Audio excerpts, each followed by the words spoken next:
ഉച്ചഭക്ഷണ പദ്ധതിയുടെ തുക അനുവദിച്ചു വരുന്നതിന് ഇപ്പോൾ കാലതാമസം നേരിടുന്ന സാഹചര്യമുണ്ട്. തന്മൂലം PFMS വഴിയുള്ള ട്രാൻസാക്ഷൻ ഫ്രീക്വന്റായി നടത്താത്തതിനാൽ ഒരുപക്ഷെ നാം പാസ്വേഡ് മറന്നു പോയിട്ടുണ്ടാവാം. അത്തരം സാഹചര്യത്തിൽ അത് റീസെറ്റ് ചെയ്യുന്നത് എങ്ങനെയെന്ന് നോക്കാം. SNA ലോഗിൻ അല്ലെങ്കിൽ അഡ്മിൻ ലോഗിൻ ഉള്ളവർ റിട്ടയർ ചെയ്തത് മൂലമോ ട്രാൻസ്ഫർ ആയി പോയത് മൂലമോ ഉള്ള ഇഷ്യൂ ആണ് എങ്കിൽ കൺസേൺഡ് വിദ്യാഭ്യാസ ഓഫീസിൽ നിന്നും ലോഗിൻ റീസെറ്റ് ചെയ്യിക്കേണ്ടതാണ്.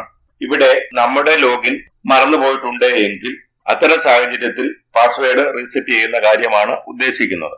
അതിനായി CNA ലോഗിൻ പേജ് എടുക്കുക. ക്രോം അല്ലെങ്കിൽ മോസില്ല സെർച്ച് എഞ്ചിൻ തുറന്ന് gbiz.canarabank.in എന്നോ കാനറ ബാങ്ക് CSS പോർട്ടൽ എന്നോ അടിച്ചു കൊടുക്കുക. അപ്പോൾ വരുന്ന പേജിൽ SNA CNA ലോഗിൻ എന്നതിന്റെ താഴെ യൂസർ നെയിമും പാസ്വേഡും കൊടുക്കുന്നതിന്റെ അടിഭാഗത്തായി ഫർഗറ്റ് പാസ്വേഡ് എന്നൊരു ഓപ്ഷൻ കാണും. അതിൽ ക്ലിക്ക് ചെയ്യുക. അപ്പോൾ റീസെറ്റ് പാസ്വേഡ് എന്ന് പറയുന്ന ഒരു ഓപ്ഷൻ തുറന്നു വരുന്നുണ്ടാവും. അവിടെ ആരുടെ പാസ്വേഡ് ആണോ റീസെറ്റ് ചെയ്യേണ്ടത്, SNA ലോഗിൻ ഉള്ളയാളിന്റെ ആണോ അഡ്മിന്റെ ആണോ ആരുടെയാണോ പാസ്വേഡ് റീസെറ്റ് ചെയ്യേണ്ടത് അവരുടെ യൂസർ നെയിമും ഡേറ്റ് ഓഫ് ബർത്തും ക്യാപ്ച കോഡും കൊടുത്ത് സബ്മിറ്റ് എന്ന ബട്ടൺ ക്ലിക്ക് ചെയ്യുക.